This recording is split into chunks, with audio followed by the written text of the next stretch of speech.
আজকে সারা রাতে বৃষ্টি হয়েছে আর সারা দিনও থেকে সকাল থেকে অনেক বৃষ্টি। তো আজকের ওয়েদারটাই হচ্ছে বিরিয়ানি খাওয়ার ওয়েদার। তো এখানে আমি এই বিরিয়ানিটা রান্না করেছি, এটা রেসিপি আমি দিয়ে দিব। তো বিরিয়ানিটা রান্না করার পর গোপাল ভাঁড় না হলে কি হয়, বাইরে বৃষ্টি, রুমের ভেতরে এরকম বিরিয়ানির একটা থালা আর গোপাল ভাঁড় হলে লাইফ আর কি লাগে বলেন তো। আর বিরিয়ানিটা এত মজা হয়েছিল, আলুগুলো বিরিয়ানির মধ্যে আলু না দিলে আমার একদমই ভালো লাগে না। এতই মজা হয়েছিল, বাসার সবাই বিরিয়ানিটা অনেক বেশি পছন্দ করেছে। আর আমার এইরকম গরুর মাংসের থেকে মুরগির মাংসের বিরিয়ানি অনেক বেশি মজা লাগে। আর আমার মতো কার কার এরকম অভ্যাস আছে, তোমরা কে কে এখনো এই বয়সে এসেও মানে ভাত খেতে খেতে গোপাল ভাঁড় না দেখলে হয় না বলো তো? গোপাল ভাঁড় মনে হয় একটা ইমোশন, এটা না দেখলে একদমই চলে না। আমার খুবই ভালো লাগে, সাথে একটু করে কাঁচা মরিচ আর পেঁয়াজ নিয়ে যখন বাইট দিচ্ছিলাম, এস মনে হতেছে লাইফ আর কোনো কিছুরই প্রয়োজন হয় না।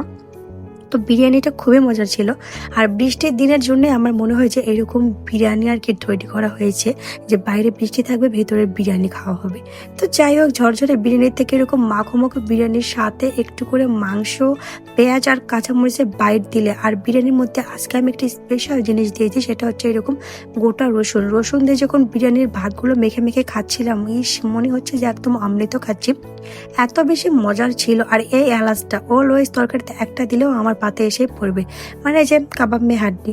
তো যাই হোক, এখানে রান খাচ্ছিলাম আর দেখতেছিলাম যে মন্ত্রীর বউ খুব ভালো আর কি কুমন্ত্র জানে।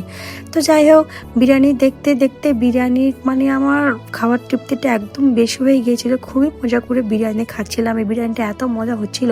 আর গোপাল ভাঁড়ের সাথে মিলে গেছে, ওখানে বৃষ্টি হচ্ছে, আমাদের এখানেও বৃষ্টি হচ্ছে, কার্টুনের মধ্যেও বৃষ্টি, দেন আমার কাছে বিরিয়ানি। এত মজা করে খাচ্ছিলাম, এরকম খাবার হলে কিছু প্রয়োজন হতো। আলহামদুলিল্লাহ আজকে দুপুরে এই খাবারটাই খেয়েছিলাম।